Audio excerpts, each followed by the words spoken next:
samahan niyo ako sa daily routine ng mga anak ko. And sa ano.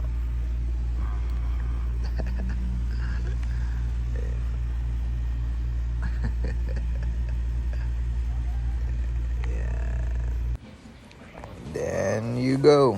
Yun. May breakfast nang na-prepare yung wife ko. Sandwich. Timplagad ako ng kape ko niyan. Pampainit ng umaga. Sarap humigop. Black coffee lang yan without sugar, guys.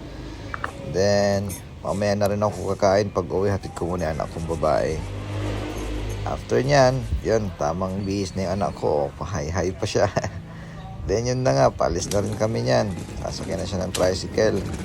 Trike na lang paghatid ko sa kanya para hindi masyadong hassle kasi daming tricycle pag maghatid ka ng bata sa bayan, sa school. At ayun na nga, paalis na rin kami yan. On the way na kami papunta sa school niya. Yun, ang ganda ng kalsada nga dito sa Bicol.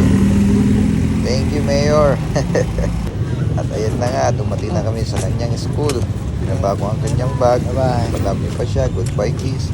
At yun na nga, diretso na siya papasok sa school. At ako'y pauwi na niyan. At kakain na rin ako ng breakfast ko. At hanggang doon na lang muna tayo, guys, ha. Bye-bye. See you. Kain.